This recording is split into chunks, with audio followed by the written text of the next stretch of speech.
بسم اللہ والحمد للہ الصلاۃ والسلام علی ابی القاسم محمد ابن عبداللہ خاتم النبیین۔ کیا یہ بات تھوڑی حیران کن نہیں لگتی کہ اسلامی فقہ اور عقیدے کے بنیادی اصولوں کو اس طرح سے ترتیب دیا گیا تھا کہ ایک طرف تو وہ انتہائی سخت اور واضح ہیں، لیکن دوسری طرف ان میں حیرت انگیز حد تک معاف کرنے کی اور لوگوں کو آپس میں جوڑے رکھنے کی گنجائش موجود ہے؟ بالکل، یہ ایک بہت ہی زبردست توازن ہے۔ جی، اور اس کو سمجھنے کے لیے تصور کریں کہ کسی ملک کا کوئی شہری قانون توڑتا ہے، کوئی بہت بڑا جرم کرتا ہے، تو اسے اس جرم کی سزا تو ضرور مل سکتی ہے، لیکن محض اس جرم کی بنیاد پر ریاست اس کا پاسپورٹ یا شہریت فوراً منسوخ نہیں کر دیتی۔ اس کی شہریت کا جو بنیادی حق ہے وہ تب بھی برقرار رہتا ہے۔ آج کے اس گہرے مطالعے میں ہم دراصل اسی تصور کی تہہ تک پہنچنے والے ہیں۔ صحیح، یعنی ایک طرح سے ہم عقیدے کی سٹیزن شپ کی بات کر رہے ہیں۔ بالکل ایسا ہی ہے، اور ہمارے پاس آج جو تحریری ماخذ ہے اس کا عنوان ہے the great insight, foundations of faith and Islamic jurisprudence, یعنی عظیم بصیرت، عقائد اور اسلامی فقہ کی بنیادیں۔ اور اس تفصیلی گفتگو کا بنیادی مقصد امام ابو حنیفہ کے بتائے گئے ایمان، انسانی ارادے اور عقیدے کے ان بنیادی اصولوں کو سمجھنا ہے جنہوں نے صدیوں تک اسلامی معاشرے کو ایک بہت ہی مستحکم بنیاد فراہم کی۔ اور اگر ہم اس شہریت یا سٹیزن شپ کی تشبیہ کو تھوڑا اور آگے بڑھائیں تو یہ سمجھنا آسان ہو جائے گا کہ اس ماخذ کی تاریخی اہمیت کیا ہے۔ دراصل یہ علم ہم تک راویوں کے ایک انتہائی مستند سلسلے کے ذریعے پہنچا ہے۔ اچھا، وہ سلسلہ کیسے چلتا ہے؟ یہ سلسلہ ابو بکر بن محمد الکسانی سے شروع ہوتا ہے اور پھر مختلف علماء سے ہوتا ہوا ابو موتی البلخی تک پہنچتا ہے، جنہوں نے براہ راست امام ابو حنیفہ سے عقیدے کے بارے میں سوالات کیے تھے۔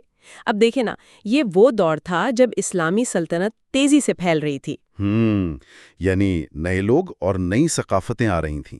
جی ہاں، مختلف ثقافتیں، نئے افکار اور فلسفے معاشرے میں داخل ہو رہے تھے۔ تو اس وقت معاشرے میں ایک بہت بڑا بحران یہ پیدا ہو رہا تھا کہ لوگ معمولی باتوں یا چھوٹے گناہوں پر ایک دوسرے پر کفر کے فتوے لگا رہے تھے۔ انہیں سیدھا دائرہ اسلام سے ہی خارج کر رہے تھے۔ بالکل، تو ایسے میں معاشرے کو یہ طے کرنا تھا کہ ایک مسلمان ہونے کی بنیادی تعریف، یا جیسا کہ آپ نے کہا اس کی شہریت اصل میں کن بنیادوں پر قائم ہے۔ یعنی یہ کوئی محض ایکیڈیمک یا کتابی بحث نہیں تھی، بلکہ اس وقت کے معاشرے کو ٹوٹ پھوٹ سے بچانے کا ایک بہت ہی عملی مسئلہ تھا۔ ماخذ کو پڑھ کر ایک اصطلاح بار بار سامنے آتی ہے، اہل قبلہ۔ جی، اہل قبلہ کا تصور بہت اہم ہے۔ امام ابو حنیفہ نے واضح طور پر کہا کہ اہل قبلہ میں سے کسی کو بھی محض کسی گناہ کی وجہ سے کافر قرار نہ دیا جائے۔ سننے والوں کے لیے اس کو تھوڑا سا کھولتے ہیں۔ اہل قبلہ سے مراد بنیادی طور پر وہ عام انسان ہے جو قبلے کی طرف رخ کر کے نماز پڑھتا ہے، یعنی ایک اوسط درجے کا مسلمان۔ بالکل صحیح۔ کتنی زبردست وسعت ہے اس اصول میں۔ انسان ہونے کے ناطے ہم سے قدم قدم پر غلطیاں ہوتی ہیں، ہم روزمرہ زندگی میں گناہوں میں مبتلا ہو جاتے ہیں، استغفر اللہ، لیکن یہ اصول انسان کو نا امیدی کی کھائی میں گرنے سے بچا لیتا ہے۔ در حقیقت یہی وہ رواداری ہے جس کا تذکرہ ہم کر رہے تھے۔ دیکھیں، گناہ انسان کو اس کے رب سے دور تو کر سکتا ہے، اس کی روحانیت کو نقصان بھی پہنچا سکتا ہے، لیکن جب تک انسان دل سے اپنے رب اور اس کے رسول کو مانتا ہے، اس کا وہ بنیادی رشتہ نہیں ٹوٹتا۔ ہاں، وہ کنیکشن باقی رہتا ہے۔ بالکل، ہماری بشری کمزوریاں ہر وقت ہمارے ساتھ ہے، ہم دن رات خطائیں کرتے ہیں، استغفر اللہ، لیکن دین ہمیں ہمیشہ واپس پلٹنے کا، توبہ کا ایک کھلا راستہ دیتا ہے۔ اور امام ابو حنیفہ نے اس بنیادی عقیدے میں کچھ اور عملی چیزوں کو بھی شامل کیا ہے۔ کس طرح کی عملی چیزیں؟ مثلاً نیکی کا حکم دینا اور برائی سے روکنا، اور اس کے ساتھ ایک بہت ہی گہرا نفسیاتی پہلو بھی جڑا ہوا ہے، اور وہ ہے تقدیر پر پختہ یقین۔ انسان کو یہ کامل بھروسہ ہو کہ جو مصیبت اس تک پہنچی ہے وہ کسی صورت اس سے چوکنے والی نہیں تھی، اور جو نہیں ملی وہ ملنے والی نہیں ہے۔ جی ہاں، اور یہ کوئی بے بسی کا تصور نہیں ہے، بلکہ یہ انسان کو ایک زبردست نفسیاتی سکون فراہم کرتا ہے کہ جو کچھ بھی ہوا وہ ایک بڑی حکمت کے تحت ہوا۔ مزید یہ کہ صحابہ کرام رضوان اللہ علیہم اجمعین کے بارے میں ہمیشہ حسن زن رکھا جائے۔ خاص طور پر وہ جو آپسی اختلافات ہوئے تھے ان کے بارے میں؟ بالکل، خاص طور پر حضرت عثمان اور حضرت علی رضی اللہ عنہما کے درمیان جو معاملات پیش آئے ان کا فیصلہ مکمل طور پر اللہ پر چھوڑ دیا جائے۔ یہ بات تو سمجھ میں آتی ہے کہ اگر عقیدے کی بنیاد اتنی وسیع اور ایک اندرونی کیفیت پر مبنی ہے تو پھر اس ماخذ میں جس چیز کو فقہ کہا جا رہا ہے وہ کیا ہے؟ چلیں اس بات کی تہہ تک پہنچتے ہیں۔ ہاں، یہ ایک بہت دلچسپ نقطہ ہے۔ کیونکہ عام طور پر تو جب ہم فقہ کا لفظ سنتے ہیں تو ذہن میں وضو کے طریقے، طلاق کے مسائل یا وراثت کے قوانین آتے ہیں، لیکن امام ابو حنیفہ نے علم دین یا ایمان میں فقہ حاصل کرنے کو محض احکامات جاننے سے بہتر قرار دیا ہے۔ مطلب محض قانونی معلومات کا ایک پہاڑ کھڑا کر لینے کے بجائے یہ جاننا کیوں زیادہ ضروری ہے کہ اپنے رب کی عبادت کیسے کی جائے۔ دراصل یہ سوال اس پورے ماخذ کی جان ہے۔ امام ابو حنیفہ نے اسے الفقہ الاکبر یعنی سب سے بڑی فقہ کا نام دیا ہے۔ ان کے نزدیک یہ جو قانون اور احکامات ہیں نا، یہ اس وقت تک ایک بے جان ڈھانچہ ہیں جب تک انسان کے دل میں ان کی روح نہ ہو۔ یعنی صرف ظاہر کافی نہیں ہے۔ بالکل۔ کیا فائدہ اگر ایک شخص کو نماز کے تمام فرائض اور سنت ازبر ہوں لیکن اس کے دل میں اللہ پر ایمان کی حقیقت، شریعت کی اصل روح اور اللہ کی مقرر کردہ حدود کا شعور ہی نہ ہو۔ صحیح۔ تو فقہ اکبر اصل میں ہے کیا؟ فقہ اکبر دراصل یہ جاننے کا نام ہے کہ انسان کو اپنے رب کو کیسے پہچاننا ہے اور اس سے کیسا تعلق بنانا ہے، امت کن باتوں پر متفق ہے اور کن میں اختلاف کی گنجائش ہے۔ مطلب ظاہری احکامات کی فہرست رٹ لینے کو علم نہیں کہا گیا، بلکہ اس گہرے شعور کو علم کہا گیا ہے جو انسان کے باطن کو بدل کر رکھ دے۔ ذرا رکیے، یہاں ایک سوال پیدا ہوتا ہے۔ اگر ایمان اور اصل فقہ کا تعلق پوری طرح انسان کے باطن اور اس کے شعور سے ہے تو پھر نبی کریم صلی اللہ علیہ وآلہ وسلم نے ظاہری اعمال اور باطنی کیفیت کو الگ الگ کر کے کیسے سکھایا؟ یہ بہت اہم سوال ہے۔ کیا کوئی ایسا خاص واقعہ تھا جس نے صحابہ کے ذہنوں میں ان دونوں کے درمیان فرق کو واضح کیا ہو؟ کیونکہ یہ ایک بہت ہی تجریدی اور ایبسٹریکٹ تصور معلوم ہوتا ہے۔ بالکل، اور اسی تجریدی تصور کو عملی شکل میں سمجھانے کے لیے ہی اس ماخذ میں ایک انتہائی شاندار تاریخی واقعے کا ذکر کیا گیا ہے جسے حدیث جبریل کہا جاتا ہے۔ یہ واقعہ دراصل تعلیم دینے کا، جسے ہم آج کی زبان میں پیڈاگوجی کہتے ہیں، اس کی ایک ماسٹر کلاس ہے۔ ہاں، حضرت عبداللہ بن عمر رضی اللہ عنہما والی روایت؟ جی بالکل۔ ہوتا کچھ یوں ہے کہ صحابہ کرام نبی کریم صلی اللہ علیہ وسلم کے پاس بیٹھے ہوئے ہیں اور اچانک ایک اجنبی شخص وہاں آتا ہے۔ اب دیکھیں، اس صحرائی علاقے میں جہاں سفر کا مطلب گرد و غبار میں اٹ جانا تھا، اس شخص کے کپڑے بالکل سفید اور صاف تھے۔ ہاں، وہ سیدھا آتا ہے، نبی کریم صلی اللہ علیہ وسلم کے بالکل سامنے گھٹنے سے گھٹنا ملا کر بیٹھتا ہے اور سوالات کرنے لگتا ہے۔ اور سب سے حیران کن بات یہ تھی کہ وہ سوال پوچھتا اور جب جواب ملتا تو کہتا صدقت، یعنی آپ نے سچ کہا۔ جی، اور یہ انداز کسی عام سائل کا تو نہیں تھا نا، ایسا لگ رہا تھا جیسے کوئی استاد اپنے شاگرد کا امتحان لے رہا ہو اور اس کے جواب کی تصدیق کر رہا ہو تاکہ وہاں بیٹھے ہوئے باقی لوگ اسے سن کر یاد کر لیں۔ یہاں جو سب سے دلچسپ بات ہے وہ یہ ہے کہ اس اجنبی نے، جو دراصل انسانی روپ میں حضرت جبریل علیہ السلام تھے، انہوں نے دین کو کس طرح حصوں میں تقسیم کیا۔ انہوں نے سب سے پہلے پوچھا، اسلام کیا ہے؟ اور اس کا کیا جواب ملا؟ اس کا جواب ان ظاہری اعمال سے ملا جو نظر آتے ہیں، جیسے کلمہ شہادت، نماز، زکوٰۃ، روزہ اور حج۔ پھر انہوں نے پوچھا، ایمان کیا ہے؟ تو بات فوراً ظاہری اعمال سے نکل کر انسان کے باطن میں چلی گئی۔ بالکل، باطنی یقین کی طرف۔ جی، جواب ملا کہ اللہ پر، فرشتوں پر، کتابوں، رسولوں، آخرت کے دن اور تقدیر کے اچھے برے ہونے پر یقین رکھنا۔ اور اس کے فوراً بعد وہ تیسرا اور سب سے اہم سوال آیا جس نے اس پورے تصور میں جان ڈال دی۔ وہ کون سا؟ انہوں نے پوچھا، احسان کیا ہے؟ اور جواب ملا کہ اللہ کی عبادت اس طرح کرو جیسے تم اسے دیکھ رہے ہو، اور اگر یہ درجہ حاصل نہ ہو سکے تو کم از کم یہ یقین رکھو کہ وہ تمہیں دیکھ رہا ہے۔ اب اگر ہم اسے فقہ اکبر کے ساتھ جوڑے نا تو بات بالکل واضح ہو جاتی ہے۔ اسلام جسم ہے، ایمان اس کا دماغ ہے اور احسان اس کی روح ہے۔ واہ، واقعی یہ سن کر رونگٹے کھڑے ہو جاتے ہیں۔ ہم جب اپنی روزمرہ کی عبادتوں کا جائزہ لیتے ہیں تو کتنی دفعہ ایسا ہوتا ہے کہ ہم نماز پڑھ رہے ہوتے ہیں لیکن ہمارا ذہن کہیں اور ہی ہوتا ہے۔ ایسا ہی ہے۔ ہم ظاہری اعمال یعنی اسلام کے کھانے تو ٹک کر رہے ہوتے ہیں کہ چلو نماز پڑھ لی، لیکن وہ احسان کا درجہ، وہ احساس کہ رب مجھے دیکھ رہا ہے، وہ مکمل طور پر غائب ہوتا ہے۔ استغفر اللہ، عبادت اکثر محض ایک روٹین یا عادت بن کر رہ جاتی ہے۔ اور یہی تو وہ خطرہ ہے جس کی نشاندہی کی جا رہی تھی۔ ظاہری احکامات اگر احسان کے بغیر ہونا تو وہ ایک بے روح مشق بن جاتے ہیں۔ استغفر اللہ۔ ویسے اسی حدیث کے آخر میں جب قیامت کے وقت کے بارے میں پوچھا گیا تو نبی کریم صلی اللہ علیہ وسلم نے جواب دیا کہ جس سے پوچھا جا رہا ہے وہ پوچھنے والے سے زیادہ نہیں جانتا۔ اس میں کیا حکمت ہے؟ اس میں یہ سبق پوشیدہ ہے کہ علم کی انتہا یہ ہے کہ انسان اپنی لا علمی کا اعتراف کر لے۔ جو چیزیں پوشیدہ ہیں ان کی کھوج میں وقت ضائع کرنے کے بجائے اپنے باطن کو سنوارنے اور اپنے اعمال پر توجہ دینے کی ضرورت ہے۔ صحیح۔ اچھا، اگر ایمان اس قدر باطنی چیز ہے اور احسان اس کی روح ہے، تو پھر انسان اس دائرے سے باہر کب نکلتا ہے؟ مطلب اگر کوئی شخص کہے کہ میں دل سے تو مانتا ہوں لیکن مجھے کچھ پتہ نہیں کہ کیا کرنا ہے، تو جہالت اور انکار کے درمیان اصل فرق کیا ہوگا؟ ماخذ میں ابو متین نے امام ابو حنیفہ سے بالکل یہی سوال پوچھا کہ ایمان کی حدیں کیا ہیں، اور امام صاحب نے بہت باریک بینی سے اسے واضح کیا۔ کیا فرمایا انہوں نے؟ انہوں نے فرمایا کہ دین کی جو بنیادی باتیں بالکل واضح ہیں، جن پر قرآن کی صریح آیات موجود ہیں، ان کا انکار کرنا کفر ہے۔ اگر کوئی شخص یہ کہے کہ میں نہیں جانتا کہ اللہ نے مجھ پر نماز یا روزہ فرض کیا ہے، یا مجھے نہیں معلوم کہ ان چیزوں کا خالق کون ہے، تو ایسا شخص دائرہ اسلام سے خارج ہے۔ کیونکہ وہ جان بوجھ کر انکار کر رہا ہے؟ بالکل، کیونکہ وہ لا علم نہیں ہے بلکہ وہ براہ راست قرآن کی آیات کو جھٹلا رہا ہے۔ اچھا، ایک منٹ، یہاں میں ایک جوابی سوال اٹھانا چاہوں گا جو یقیناً بہت سوں کے ذہن میں آ رہا ہوگا۔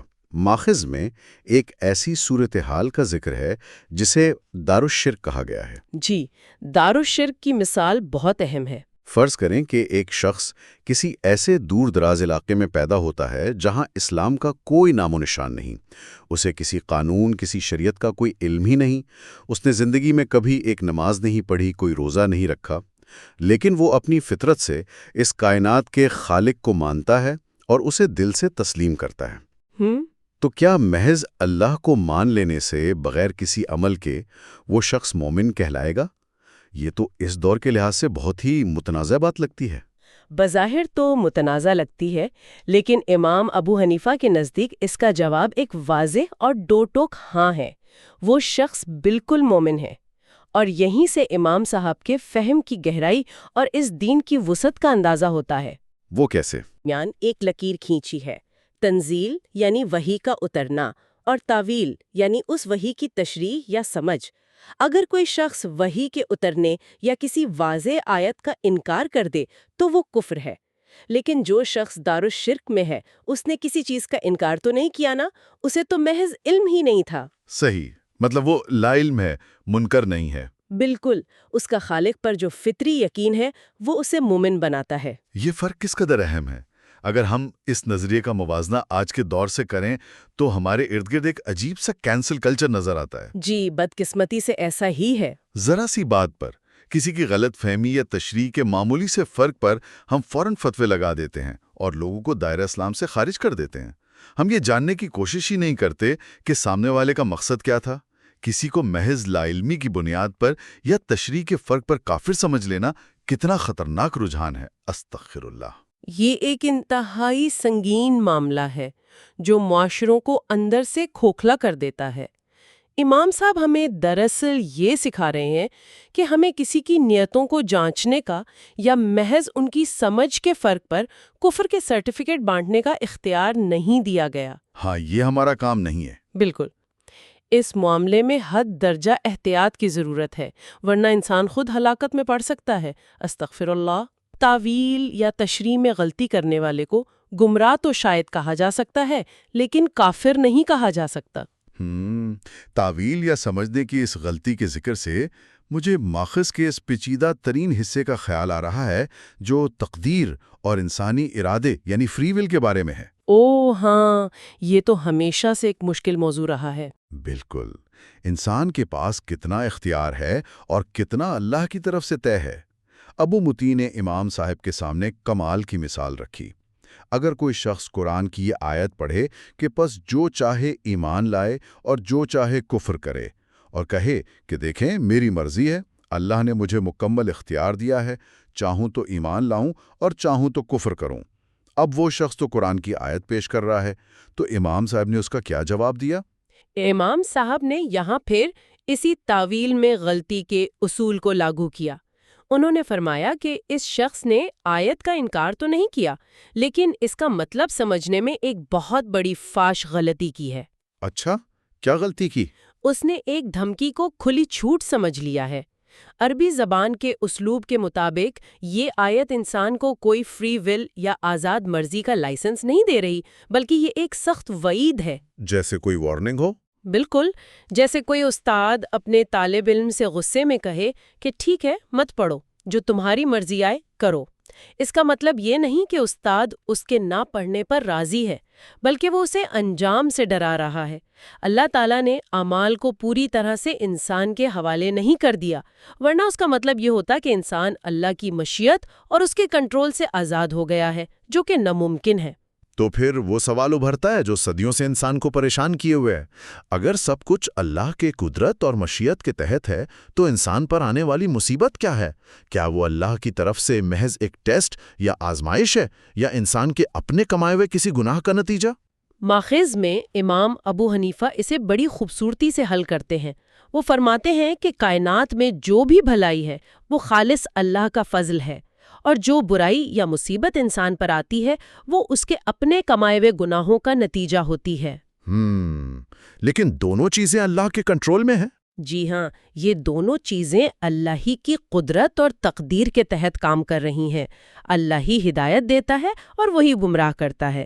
اب یہاں گمراہ کرنے کا مطلب یہ نہیں کہ اللہ کسی بے گناہ کو زبردستی برائی کے راستے پر ڈال دیتا ہے، بلکہ ماخذ میں اس کی تشریح یہ کی گئی ہے کہ اللہ تعالیٰ انسان اور اس کے دل کے درمیان حائل ہو جاتا ہے۔ یعنی توفیق چھین لی جاتی ہے۔ بالکل، انسان کی اپنی مسلسل نافرمانیوں کے نتیجے میں اس سے ہدایت کی توفیق چھین لی جاتی ہے۔ اگر ہم اسے آج کی دنیا کی ایک تشبیہ سے سمجھے نا، تو یہ تقدیر اور فری ول کا معاملہ کسی بہت ہی جدید ویڈیو گیم کی طرح ہے۔ Video game? وہ کیسے؟ دیکھیں، گیم بنانے والے یعنی ڈیولپر نے ایک پوری دنیا بنائی ہے، اس کے اصول طے کیے ہیں، کشش شکل بنائی ہے اور نقشے کی حدیں مقرر کی ہیں۔ آپ اس نقشے یا گیم کی حدوں سے باہر نہیں جا سکتے، یہ تقدیر یا قدر ہے۔ لیکن اس گیم کے اندر رہتے ہوئے کنٹرولر آپ کے ہاتھ میں ہے۔ آپ دائیں جانا چنتے ہیں یا بائیں، یہ آپ کا انسانی ارادہ یا فری ول ہے۔ بہت عمدہ مثال ہے۔ اور اگر آپ جان بوجھ کر بار بار غلط راستہ چنتے ہیں تو گیم کے اصولوں کے تحت آپ کے لیے راستے مشکل ہوتے چلے جاتے ہیں۔ ہمارے اپنے اعمال، ہمارے گناہ بسا اوقات ہمارے لیے ہدایت کے وہ دروازے بند کر دیتے ہیں اور ہم پر مصیبتوں کا پہاڑ ٹوٹ پڑتا ہے۔ استغفر اللہ۔ واقعی یہ ویڈیو گیم کی تشبیہ اس تصور کو بہت واضح کر دیتی ہے۔ آپ کا کنٹرولر تقدیر کی اس بڑی دنیا کے اندر ہی کام کر رہا ہے، اور یہی وہ توازن ہے جو امام ابو حنیفہ قائم کر رہے تھے۔ جی، ٹکڑے ٹکڑے ہونے سے اور لوگوں کو ایک دوسرے پر فتوے لگانے سے بچاتی ہے، اور آخر میں تقدیر اور انسانی ارادے کے اس نازک توازن کو سمجھا جہاں انسان کو کوشش بھی پوری کرنی ہے اور اللہ کی مشیت پر راضی بھی رہنا ہے۔ اور یہی وہ خصوصیت ہے جو ان اصولوں کو آج بھی زندہ اور قابل عمل بناتی ہے۔ یہ محض تاریخ کی کتابوں میں دفن کوئی پرانی بحث نہیں ہے، بلکہ یہ ایک ایسا فریم ورک ہے جو ہمیں آج کے اس بٹے ہوئے معاشرے میں ایک متوازن اور معتدل سوچ عطا کر سکتا ہے۔ جانے سے پہلے سننے والوں کے لیے میں ایک آخری سوال چھوڑنا چاہوں گا جو شاید اس ساری گفتگو کا سب سے اہم نچوڑ ہے۔ جی ضرور۔ اگر صدیوں پہلے امام ابو حنیفہ کے نزدیک محض معلومات کے ڈھیر اکٹھا کرنے سے زیادہ اہم دین کی اصل سمجھ یعنی فقہ اکبر حاصل کرنا تھا، تو ذرا آج کے دور کا سوچئے۔ آج کے اس انفارمیشن اوورلوڈ کے دور میں جہاں ہمارے اسمارٹ فون پر ہر کلک کے فاصلے پر ایک نیا فتویٰ، ایک نیا حکم اور معلومات کا سیلاب موجود ہے، کیا ہم معلومات تو اکٹھی نہیں کر رہے ہیں لیکن وہ حقیقی سمجھ کھوتے جا رہے ہیں؟ یہ واقعی ایک لمحہ فکریہ ہے۔ کیا ہم دین کے ظاہری احکامات کی نہ ختم ہونے والی بحثوں میں الجھ کر اس کی وہ روح اور وہ رواداری کھو چکے ہیں جس نے ایک ناعلم شخص کو بھی اپنے دائرے میں پناہ دی تھی؟ یہ ایک ایسا سوال ہے جس پر ہم سب کو اکیلے میں بیٹھ کر سنجیدگی سے غور کرنا چاہیے۔ ھذا ما عندی واللہ ورسولہ اعلم بالصواب۔